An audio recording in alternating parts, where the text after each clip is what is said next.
Okay. Well, thanks for being here. Lots of faces for budgeting. I'm impressed. Thank you very much. Anyway, so, like we just heard about, there's so many great education sessions and trade show and that sort of thing. And, great talks about fertilizers, soils, weed management, all of these great things that we work really hard to be expert at in our fields. And, those are the things that get us the next job, grow us in our careers and that sort of thing. But I'd like to contend that there's one subject that underpins all of those technical things that we work so hard to be good at, and that's money. If we don't have the money, the budget to staff like we want to purchase the materials and supplies that are going to help us execute these great programs that we design using all of our technical expertise, then you're not going to progress in the way that you want to. So getting really good at the money part of your job can help advance you as much as those technical skills. And that's what I'm going to talk about today. So we're going to start off with a few, I guess it sounds different when I turn my head. How about that? How is your budget structured? These are some basics that are going to apply to, I hope, all of us. There's so many different softwares, accounting practices, way that your budget can be designed, and those are going to be specific to your program, to your facility, to your public works department, wherever it is that you go to work every day. And I certainly can't comment on all of those, so I'm going to focus on the general stuff that I think applies to all of us. And as we go through here, I'm going to pause after each section and ask for questions. So let's try to stay interactive. It's, everybody should have their coffee in by this point, right? This is the front page, one of the Sports Turf Managers Association website. Hopefully you guys have all taken a look at that at some point. If you go over here to the Knowledge Center and drop down to Professional Development, underneath there, the great stuff on budgeting, documents you can pull out of there, all kinds of cool information if you want to go there and look. One of the pieces from there is this North Scott Grounds Department budget. One of our great CSFMs was willing to put his stuff out there for all of us to look at. And don't worry about the little stuff over here. Anything that we have to read, I'll blow up and make it a little easier to see for all of us. But, just looking at some of the line items, you can call these accounts or line items. Those numbers are going to be assigned by your workplace. They don't really mean anything to us here. But, what makes up our budgets? We've got some water and sewer, natural gas, and electricity. Certainly fuel, so those utilities, fuel, but maybe a few unexpected things too. Snow removal, there's a budget line item for snow removal, pest control, office supplies, software, that sort of thing. These are all pieces that make up our overall grounds department, grounds division, whatever it is that you manage. They're all important pieces, and they take up a big part of the pie. I would guess that those three accounts right there is pretty much all the materials and supplies you're gonna purchase to execute your entire. All the fun stuff we get to buy, all the fertilizers and grass seeds and all that kind of stuff that we like to pick out. I don't know why I'm scratchy. But you can see that it's only a small portion of the overall line items and accounts that make up the whole budget. This is my operating budget on the right-hand side from Cranberry Township. It's a municipal township, so that's public information, no secrets there.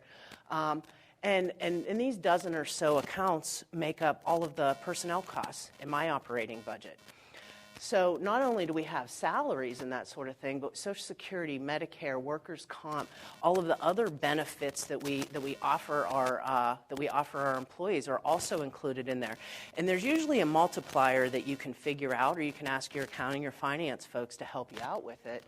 1.2 to 1.4, somewhere in that range, times the actual wage or salary is the actual cost for your personnel. For each person, it's 1.2 to 1.4 times greater than their salary or their wage. And when you know that multiplier, when you know what that number is, it really helps with budgeting, because it's not just their wage that's the true cost of bringing on staff, right? In my case, 64% of my overall operating budget is wages, personnel cost. And so that's a huge chunk right off the top. We'll talk more about that later on. We're going to do a whole section on personnel. as it pertains to budgeting. Those 6 or 7 accounts right there, that's all of the materials that I purchased for the entire program. You know, we manage hundreds of acres and lots of different parks and athletic fields and all that kind of stuff. That's not only all of the fun stuff that we buy, like fertilizer and grass seed and weed control and all the stuff that, you know, all those technical skills that we sports turf managers work on. That's also all the repair parts for our facilities, like pavilions and restrooms and dog parks and all that kind of boring stuff. All of that together is only 25% of my operating budget. So, you know, comparatively speaking to wages, to those, you know, all of those materials that make up the rest of the program, it's a very small portion. So what am I getting at here? It doesn't matter what mine is, it matters what yours is. So when you look at the overall budget, can you slice and dice it up? Do you know where your money is going, the kind of things that you spend it on? Because I know that with 64% of my operating budget going to wages and personnel and another 25% going to all of the materials that we buy, there's, you know, barely 10% left over for everything else that we do. Another important piece is what's not in your operating budget, and those are a little harder to kind of comb out because they're not there, right? In my operating budget, I don't pay for fuel, full-time uniforms, IT equipment and services, office supplies, mechanics wages that works on our entire equipment fleet, garbage service, those all come out of different departments and different divisions. So the bottom line, you know, my operating budget is, you know, X, so many hundreds of thousands of dollars, doesn't really say a lot. It matters more what is in there, what you do have to budget for, and what kind of ratios go to certain, sorry about that, and what ratios, you know, go to different sections. How much goes to personnel? How much goes to your materials and supplies? How much goes to other stuff? That's the kind of thing that you want to look at more so than the overall, you know, number that goes with what is your budget.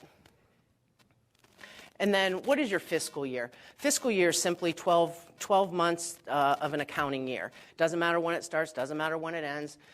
It just needs to be 12 months. And that's going to be determined, again, by your finance department, by your accounting team, you know, whoever it is that decides that sort of thing. Many municipalities work on a year-end, December 31st. Often when you're talking about fiscal years, you talk about the year ending. So year ending December 31st would start the new fiscal year on January 1st and run concurrent with the calendar. That's fine, doesn't really mean anything. A lot of schools, a lot of, you know, K through 12 and higher education use a fiscal year end June 30th. So their new year starts on July 1st. And that's because, you know, students aren't generally in school, or not as many students are in school in June, so it's a slower period for them. It makes sense to start their new fiscal year then. So it's not important what yours is, other than it's going to sort of dictate your planning periods, when you have deadlines, when you have to have stuff turned in, when you have to have your budget planned for. So know what your fiscal year is. And that's pretty much the general stuff of, you know, what's in your budget, what's not in your budget, you know, when's your fiscal year, those sort of things. So I'm going to dive now right into the budgeting for your turf program, okay?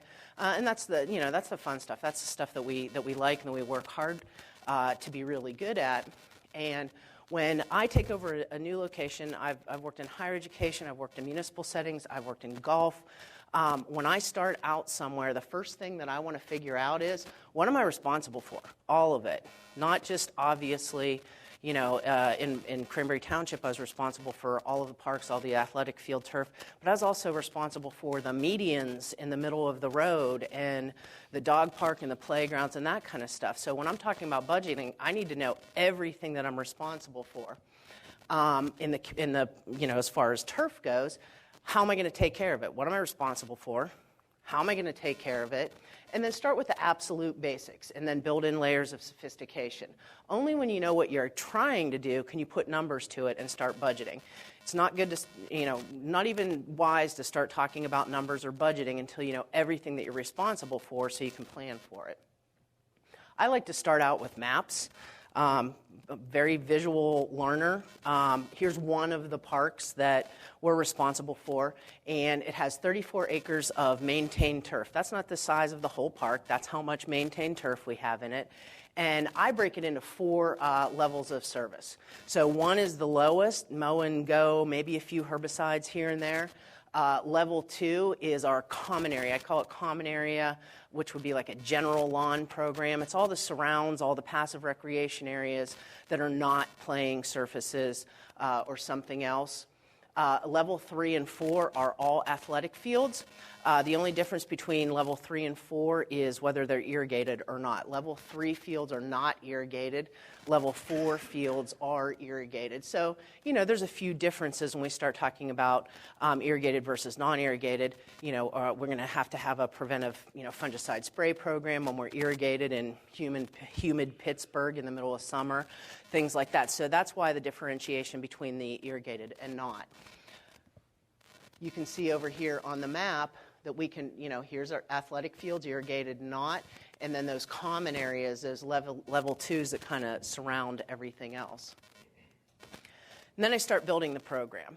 Start with the absolute basics first. I always start with mowing, soils, and fertilization, and you can get a heck of a long way just by doing a good job with those basics. And then we start building in those levels of sophistication, seeding, cultivation, chemicals. What are the other things that we're going to do? Because we have to know what we're responsible for and what we're trying to do before we can put numbers to anything. Here's another example. This is another park that I'm responsible for, Graham Park. It has 75 acres of managed turf. And again, we have 4 levels of priority or care that we implement. And there's no level 3 in this park. All of the athletic field turf, which is all of the red, is irrigated. So it's all level 4 maintenance program. And I'm going to focus my my next example on the green, the level 2 common area that surrounds all of the athletic field turf. So remember that number, that 25 acres, and where it came from off of this map of Graham Park. So this is where we start getting into the budgeting stuff here. Here's Graham Park, circled up there in the corner, and this is just a section of my overall granular applications. So, I'm showing Graham Park here, but we also have North Boundary Park, Community Park, Municipal Center. Have a granular program made out for each of those. I'm going to focus in on this one in Graham Park, and scroll down to here. That's where we get that level 2 program. That was all the green sections on the map that I just showed you. On that common area, I'm going to use pretty, average product that we probably all use some way, shape, or form. Pretty inexpensive fertilizer with dimension on it, and that's going to be a pre-emergent herbicide to help keep crabgrass out of our common areas, right? Really standard, basic product that we would use. And my plan is to apply that at 5 pounds per 1,000 square feet. On 25 acres, right, straight off the map, we picked up all that green area because I need to know how much I'm responsible for. And if I'm going to put down 5 pounds per 1,000 on 25 acres, I know that I need 109 bags. So talk with your vendors, what product do we want to use, how much is it going to cost. I have a cost for this, and I know that I need 109 bags. So here we go, first budget item that we're talking about. $1,508 is planned for pre-emergent herbicide with a little bit of fertilizer on the level 2 areas at Graham Park, right? All of those pre-emergent herbicides, here's the one in Graham Park that we just talked about. I'm going to do that for North Boundary Park, Community Park, the municipal buildings, all of the landscape areas that we maintain where we use a different type of pre-emergent herbicides. Add all of those up, and here's one line item. Pre-emergent herbicides falls under the agricultural supplies account, and that becomes part of the greater operating budget. So we're kind of layering things together, right? We start really small. What do we want to do? Where is it? How much do we need? Get a number to it. Compile that with all the other pre-emergent herbicides. Compile all those under, in my case, it's called the agricultural supplies line item. Yours probably has a different name. And then that becomes part of the greater overall operating budget. I look at it sort of like building a layer cake. So we just talked about the turf program, but underneath that, we're going to have granular applications. That's the example that I just used. So we're going to make that granular application schedule, spray program, top dressing, seed. Put all of those together, and you get one big cake, which is your operating budget, right? That's all I'm going to talk about, sort of the turf stuff. I'm going to go into 2 other sections. I'm going to talk about equipment, and I'm going to talk about personnel. But after each of those, because they're so different, I just want to stop and pick up any kind of questions that you had on the turf program stuff that I just brought up. Anything? Okay, good. All right, I'm going to go ahead then and move on to equipment. Did you have a question back there? Nope, just stretching. All right, thanks. I'm going to go ahead and move on to equipment then, and talk about the differences between sort of the daily operating stuff, where we usually fund, our turf program and a lot of our agronomic things, and kind of make a point. Yeah. Before you get to that, how do you plan on contingencies? Like, say something, you have an outbreak of something on your turf. Sure. I round up. I always round up. If it equals out to $6,824 that I want to plan for fungicides, I round up to $7,000 or $7,500 or $8,000 or something like that. So I know that I have a little bit of padding built in everywhere. Some things I run really tight, and I always try to places where I can anticipate emergencies. I pad it a little bit when I round. Usually works out okay. So the difference between operating budget, capital budget. Most of the stuff that everything that we've talked about to this point has been about our operating budget, right? Those are the day-to-day expenses for a fiscal year. It can include revenue and expenditures. I don't have any revenues in my operating budget, but you may. It's for the short-term future, the next 12 months. Pretty standard. If you do lease equipment, because we're going to talk about equipment next, if you do lease equipment, usually your lease payments run through your operating budget. Some examples that we've already covered: wages, utilities, materials, and supplies. And that's different from the capital side of your budget, where it's reserved for assets with a longer lifespan, more than a year at least. Usually for replacement or expansion. Again, we're going to talk about equipment next. Often has a minimum threshold. In the township that I work for, we chose $10,000. So around $10,000 is going to fall into capital. Less than that, we'll probably figure out a way to run it through our operating budget. And it's almost always a multi-year long-range plan. When I'm talking about, capital equipment expenditures, I have a 5 or 6 or 7 year plan laid out for expenses and replacements. And some other examples aside from the equipment is maybe irrigation system, new construction, any other kind of big purchases that are for the long term. Here's the grounds equipment master inventory, and this is just a little section of it. And don't worry about seeing the small print. I'm gonna highlight those as we talk through. But I want to stop and make the point again. I kind of mentioned it already once. You may have a fleet management software package. Where I work, we do. So the things that I'm showing you, the spreadsheets and that sort of thing, these are behind the scenes documents that I use and that I work with. That are aside from those software systems and that kind of stuff. What you have at your work is great, and you should use it, and I'm sure you'll be required to use it for that matter. But for our examples, I'm going to use some of these sort of basics, behind the scenes. So as long as we're kind of getting to the points that I make, it doesn't really matter how you get there. And, manually using spreadsheets is probably a kind of an inefficient way. But I want to talk through some of the things that are contained within here. And when I start a master inventory, kind of like with the turf program, the first thing I want to know is, what do we have? I need a really good inventory. When should it be replaced? Well, that's kind of the exercise that I'm trying to figure out here, and why. I start with the basics, much like with the turf side. start with the basics and what do we have? I use two headings here with the asset and then the description. So, a Kubota 4610 to my senior management who have seen a tractor, never used one, don't know the difference between them. I need to tell them that that's a 46 horsepower small tractor with a loader attachment. They don't know that. So that's kind of why the description part it's not that useful to me. And then what model year is it? How many hours does it have now? And how many hours is it used annually? Those are kind of the basics that I need to know. If you have a fleet management software program, it's probably telling you how many hours you use it monthly, quarterly, annually. You can use that, or you can simply take inventory.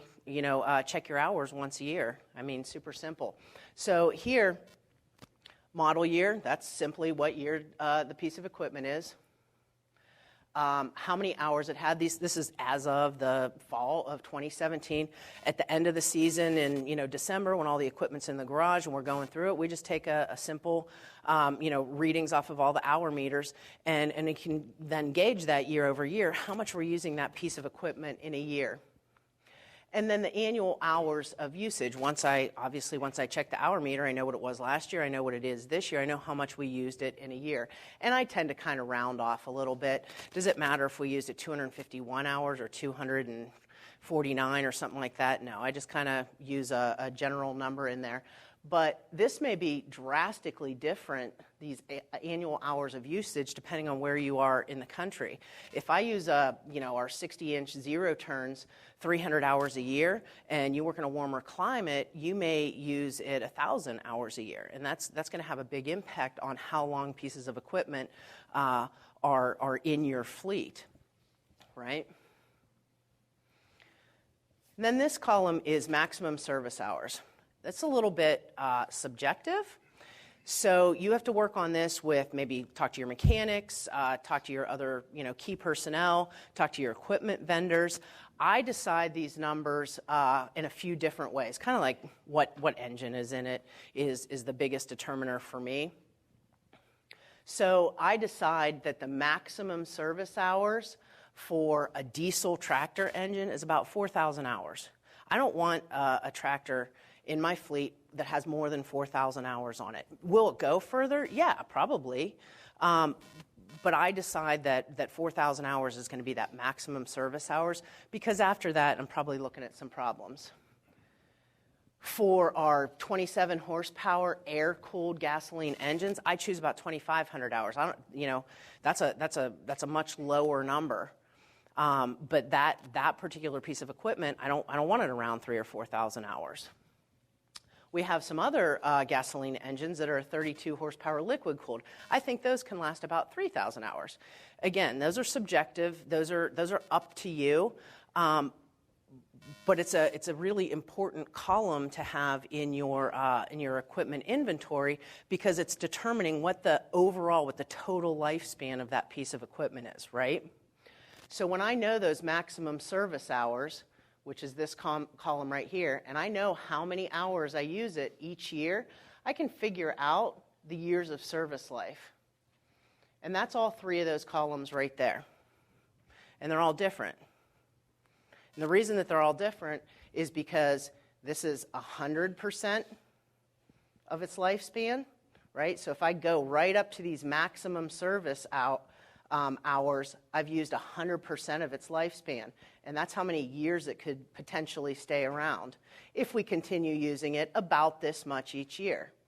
But I think a better plan is to get equipment out of my fleet at around 60% of its lifespan. So in that case, it's only going to stay around for this many years. And even better, maybe we can get equipment out of the fleet and trade it out and bring in new at 40% of its lifespan. That's a little tougher sell. Try that with your senior management. If you outrightly purchase equipment and you're not on a lease program or something like that, to make the argument that I want these pieces of equipment out of the fleet after 3 years, which is 40% of their lifespan, there's some advantages and disadvantages. So why would I lay out 3 different plans? This is the cost of that equipment if it were to be replaced today, right? That corresponds with this equipment over here. This is about what it would cost to replace it today. That's the fun part. You get to talk to all your equipment vendors, pick out what you want, add all the little features on, get a rough estimate. That's the fun stuff. And then we can plug in an estimated cost. Well, I can also then figure out what it's going to be worth if I trade it out at 60% of its lifespan or 40% of its lifespan. Here's that 100% model that I mentioned first. So if we get a piece of equipment, use it so many hours per year, take it all the way up to its maximum service hours, keep it in our fleet for this 100% of its lifespan, I can expect some things. I can expect more breakdowns. That causes inefficiencies, right? Technology tends to be a little bit outdated, higher repair costs, those big, you need a new clutch in your tractor. I don't even know how many hours of labor to split that thing apart and repair that. And you're not getting anything on trade. If you keep it out to 100% of its lifespan, it's not worth anything at the end of it. But if you plan maybe on trading things out at that 60% model, right? Reasonable expectation of dependability. Technology is still current. You're going to have some repair costs, but certainly not as much as if you keep it to 100% of its lifespan. And somewhere around 20%, it's different regionally. It's different depending on your equipment vendor. It's different depending on the condition of the equipment when you're turning it in. But if I'm about 60% of its lifespan, I'm somewhere in the neighborhood of 20 plus or minus percent on trade. That's this column over here. So if I trade it out at 60% of its lifespan, I can expect somewhere around there in trade, right? But on the 40% model, so I'm only going to keep it for 40% of its lifespan. Here's its service life. If I keep it for 40%, shorter interval, of course, I can expect a trade value over here that's much higher. I'm going to have excellent dependability. I mean, that equipment's, 3, 6, 8 years old. It's going to still be in really great condition. Newest technology, minimal repair costs, and it's not quite a direct ratio. You can get a pretty good trade value when you're trading in newer equipment, right? So the trade value at 40% of its lifespan, again, it's going to be a little bit different regionally. It's going to be a little different depending on your equipment vendor. But those are the kind of things that I want to know. So when I go to my senior management asking for capital equipment money, I have this justification. And that's this whole exercise is what is your justification for replacing this equipment? I can slice and dice and manipulate these numbers to make the case for what I think we need in my program. Back to the beginning, what do you have? When should it be replaced? And then why that justification piece is a very important part when it comes to equipment and asking for large dollar amounts. So once I have this master inventory with my 60%, 40%, 100% lifespan models and all of that kind of thing, I can put together a capital equipment replacement plan. And this is the thing that's going to go out, 5 to 7 years and anticipate, what kind of things we need, how much they're going to cost, and what we can plan for. So multiple years, these are, here's just 3 years of it. Again, it goes out further than that. And I can take what equipment it is, the price, what I expect on trade, what if we're going to purchase it outright, if we plan on leasing it, 2 years, 3 years, 5-year lease, and we can plan years out. And this is ultimately what I need to provide to my senior management so that we can decide what we're doing in the coming years as it pertains to equipment. It all starts at with the smallest, most basic stuff. What do you have? How many hours on it? How many hours do you use it in a year? And then we start building out from there. And that's what I have as far as equipment is concerned. Questions about that? Stunned to silence. Yes. Right. That was the North Scott Grounds Department, the very first budget thing I put up. That was his. Yeah, and one of the things that he added to it in trying to help an administrator that, like you said, doesn't really know anything about the equipment was he took the hours, like you had, how many hours for the life of a piece of equipment. Mm-hmm. Admittedly, could be subjective. To help him understand that, he said, look, that's like driving down the interstate at 60, 65 miles an hour. So for every hour, he multiplied and said, well, that's like this vehicle has 250,000 miles on it. Is everybody catching what Marty's saying there? People will compare a piece of equipment with 3,000 hours on it, roughly, to a car with 100,000 miles on it. And people who don't do what we do tend to understand that comparison a little bit better. And I've used that. I don't know if it's right. I mean, I can say it, and I can get behind it and say that, yeah, this 6-year-old mower is just like your, Chevy with 100,000 miles on it. I don't know how I document that or how I kind of prove that, but I like that as a comparison, because I'll also say, listen, we have a 1982 tractor with 5,500 hours on it. Are you going to drive cross country in a truck that has 250 or 300,000 miles on it? And people who don't do what we do kind of understand that, oh, that's what that's equivalent to. It's kind of made up though, right? It's still a good one. Anybody else use that? Yep.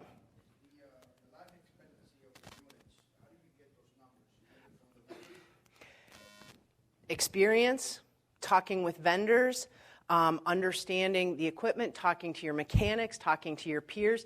That is a subjective number. When I threw up like 4,000 hours for a diesel tractor engine, did anybody else be like, oh yeah, that's a pretty good number? Yeah. So that, again, it's kind of like an understood and agreed upon somewhere around there is when, we've reached about 100% lifespan for that piece of equipment. And you need to figure those out for you. The examples that I threw up, 2,500, 3,000 hours for different gasoline engines, depending, those are pretty good numbers. You can trust those on that, but you may sway yours a little bit. Talk to your equipment vendors, talk to your mechanics. Those are subjective numbers. Anybody else? Yeah. How do you fit in a new piece of equipment? Something different. So here's what I'm trading out. Let's use this. Here's a John Deere 855D. I want to replace that with a Kubota 1100. I just trade it. Just put it in the program, and those John Deere 855s are not the piece of equipment that we want to use anymore. We want to replace it with a similar type. I categorize our equipment. Tractor's a T. Heavy-duty utility vehicle is a heavy-duty utility vehicle. A mid-duty, a light-duty utility vehicle. Reel mowers, rotary mowers, lightweight this, heavy that, whatever. So I think it's reasonable to compare, a John Deere Gator 855 with a Kubota 1100. Those are both heavy-duty utility carts, and I can make the argument for why we want to change. And they're both really good pieces of equipment. I'm not recommending anything where that's concerned. Any other equipment questions before we move on? Yes, sir.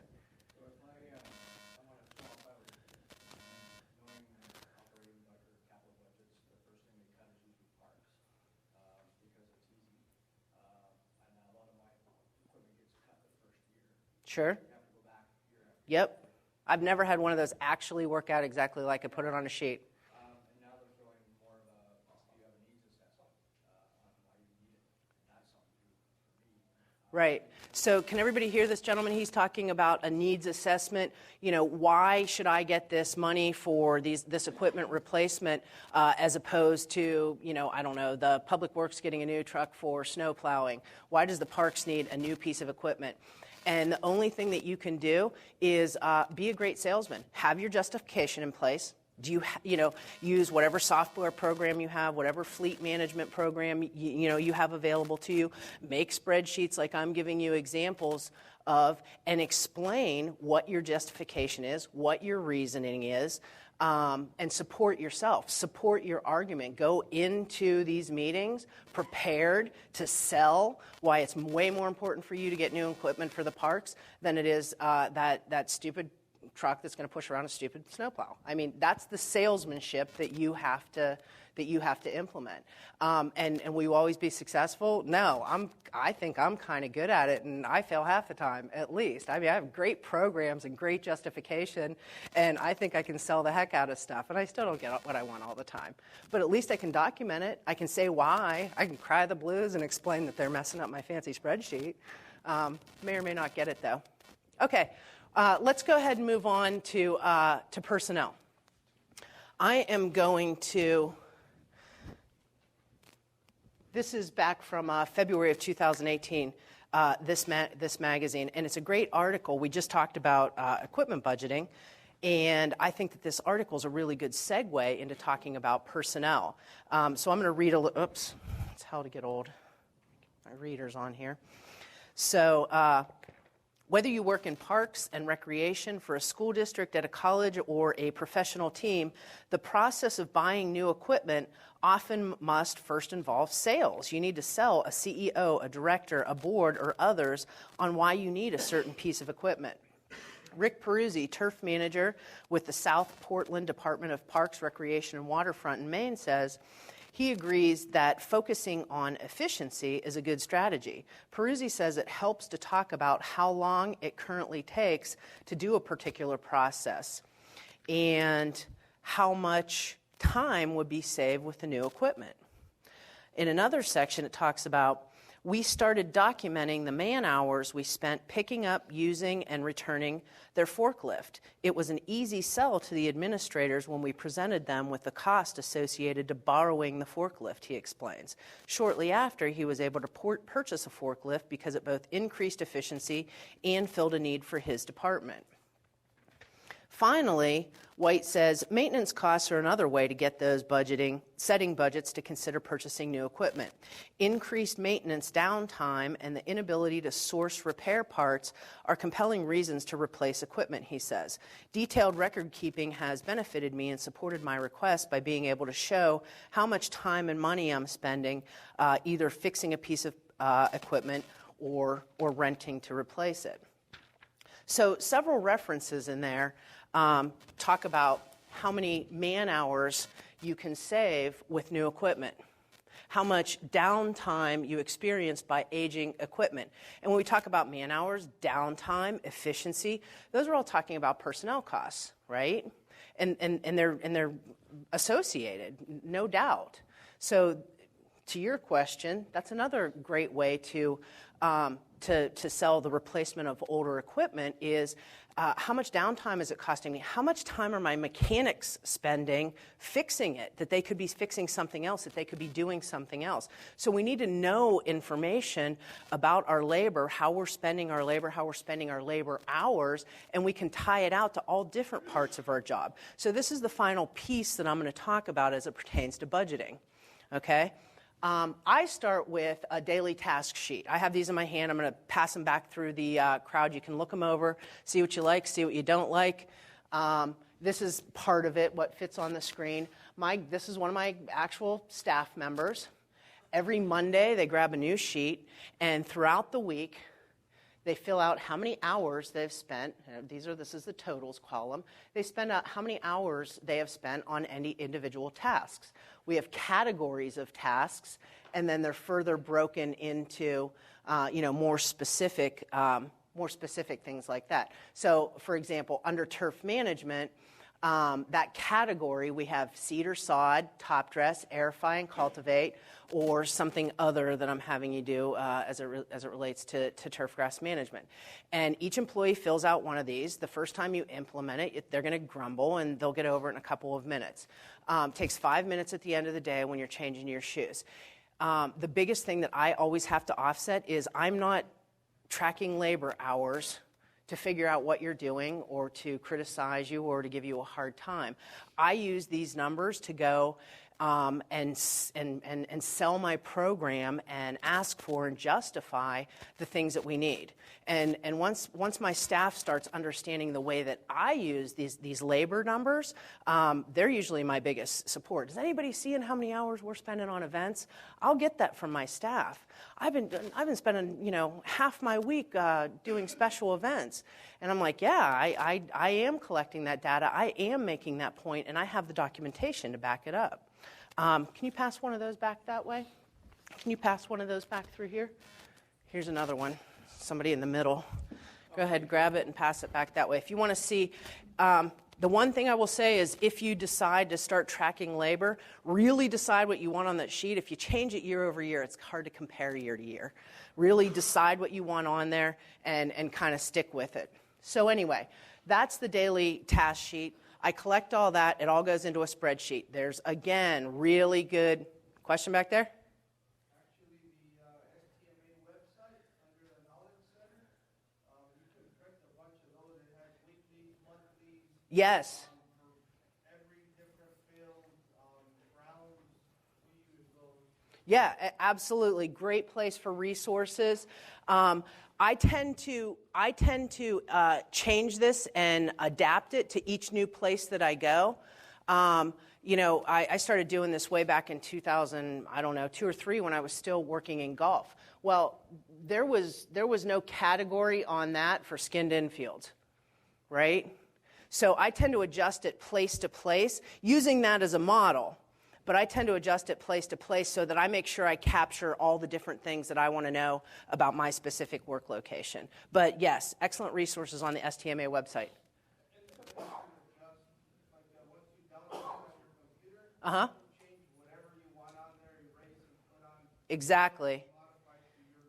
Exactly. You had something to say?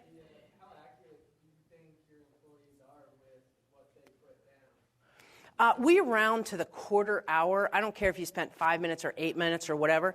Yeah, and I've been doing this for 15 years, give or take. It's real accurate. You don't have to work here. Yeah, we have 100% compliance. Trust me. So anyhow, when I collect those numbers, right? I'm just putting them into a spreadsheet. Every employee that we have goes into a spreadsheet. I do not track my labor hours. I'm a salaried employee, and we work in a union environment. If you're a working supervisor or a working manager, I would suggest tracking your hours, certainly. I'm overhead as far as my department's concerned.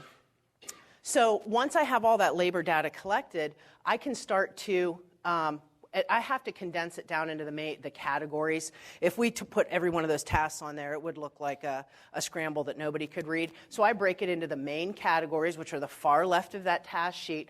And I can tell you that we spend over 6,000 hours mowing, and we also spend over 6,000 hours on facilities and amenities, close to equal. 1,800 hours annually in paid time off.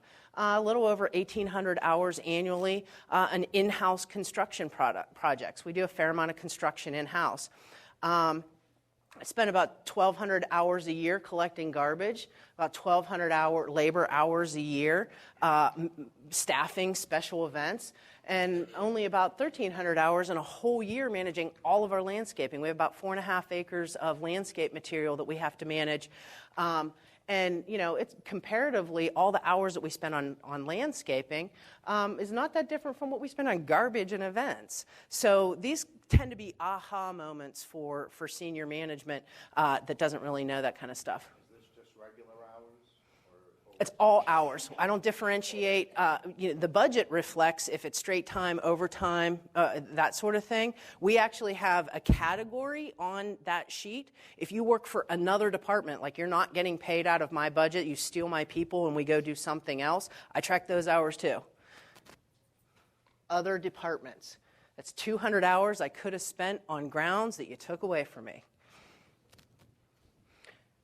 This is what I call our green sections, the things that you would normally expect to do in a grounds department, turf management, landscaping, that sort of thing. Here's the not green stuff that we do. Equipment, events, garbage, training and supervising, paid time off. It's about 50-50. Again, I've been doing this in different places for more than a dozen years. It usually breaks out somewhere around 50-50. That was alarming to me the first time I learned that. Here's back to my operating budget. This is my overall operating budget. This is my personnel cost.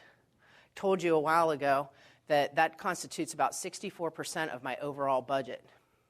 If I know that I'm using 1906 dimension fertilizer on the common areas at Graham Park at 5 pounds per 1,000 square feet, and that is a small component of my overall operating budget, I should certainly know what I'm doing with 64% of my budget, right? I think that tracking labor hours and knowing exactly what you do with your labor hours is of huge importance. And I think that it's one of your best tools to justify the things that you want and need. What I try to do once every year is kind of take all of the information that I have. Certainly I know what money we spend on materials and supplies, and I know how many labor hours we spend on all of those individual tasks. So I can kind of do a little analysis, and I present this to my senior management. But the thing that I want to know is, what's my cost per hour of labor? That's the number that I want to know. And if I know all the hours that we spent, it's not that hard to figure out. I know what our overall budget is, and I know how many hours we spent. So it's not that hard to figure out that number. Once I know what our cost per hour of labor is, I can start to use my charts and graphs in a different way. So we talked about using I think 1,300 hours a year that we spend on collecting garbage and staffing special events. But if I talk to my senior management, or I'm trying to justify something as it pertains to my budget, when I say that picking up garbage costs us $24,000 a year, or when I say that staffing events costs us about $24,000 a year, that flips a different kind of switch. 1,800 hours or 1,200 hours, or, oh yeah, that sounds like a lot. As soon as I say $23,000 or $24,000 or $25,000 or $125,000, everybody understands that. Everybody understands a dollar amount. So this is probably one of the most valuable charts that I can make out of all of those labor hours that I collect. I can tell you that we spend $25,000 in labor, not materials, we'll get to that point, on landscaping. I spend $120,000 on facilities and amenities. That's everything from restrooms to pavilions to dog parks to all of that kind of stuff, repairing and maintaining those sort of things. They're not that far off, right? This is one of my multi-use fields, spring lacrosse, fall football. This is late September. The leaves are still on the tree, but they're starting to turn a little bit. At this point, we have about 150 to 160 events have already taken place on that field. It's pretty nice. It still looks pretty good, and there's still 25, 30 more events to go in the season on that field. And I can tell you that all of the labor, plus all of the materials, that we provide that field for $4,000 per acre per year. So a standard 2-acre soccer field, I can provide that for about $8,000 a year. I can provide it for a lot less, but it's not going to be that nice. Or I can provide it for a lot more, too. I mean, never turn down spending extra money. But with 4,800 scheduled events across our athletic fields, knowing how many man hours we spend, knowing what we spend on materials and supplies, I can tell you that each event costs us $34. And at that rate, we charge a lot more than that for each event that we, rentals and stuff on fields. So we're actually creating revenue off of our athletic fields. Landscaping, it's pretty. There's a place for it. I like it. But yeah, we're on 2 more slides. It's pretty. There's a place for it. I like it. I also know that when I add up the labor and materials, it costs us about $11,600 per acre per year. Almost 3 times as much as those premier, I'll give myself credit for that, really nice athletic fields.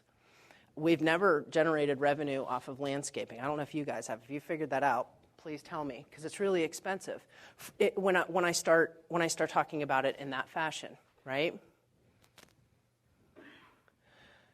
Year end, just routine checks, which is one task that we do as it pertains to restrooms. And they're immaculate. They're very clean. They're very nice. If you come in the winter, they're heated and open. But just that labor costs us almost $40,000 a year, or a little over $39,000 a year. So when we talk about expenses and we talk about justifying and documenting things to senior management, this is a great case. I can certainly trim that down. If we need to save money, I'd like to trim it out of here. I don't want to trim it out of my fertilizer budget or my grass seed budget. So by being able to show this, a lot of times it helps me protect what I think are the more important parts of my budget. And if you start doing this, this is a last example, you can start showing year over year. So we have 2013, 14, 15, 16, and the rotary and trim, which is one component of the mowing, has gone down by about 45%. The amount of time that we're spending on riding mowing hasn't significantly increased, changes a little bit year over year with the weather, but it hasn't significantly increased. It's close to the same, but our rotary and trim has gone down a lot. That's 743 hours in labor, which I can equate to $14,000. That's a savings that we were able to make through efficiencies, just through efficiencies. Here's some ways that we cut down on that rotary and trim. But those are the kind of justifications that I can make. We are already being extremely efficient in many of our areas of the grounds department and grounds division, as opposed to this, right? Because they're immaculate, because we do it every day and twice a day and that kind of stuff. In my mind, this is more important and it's more significant. But if I'm not collecting labor, if I don't know my cost, I can't quantify this. I can't make this argument to my senior management.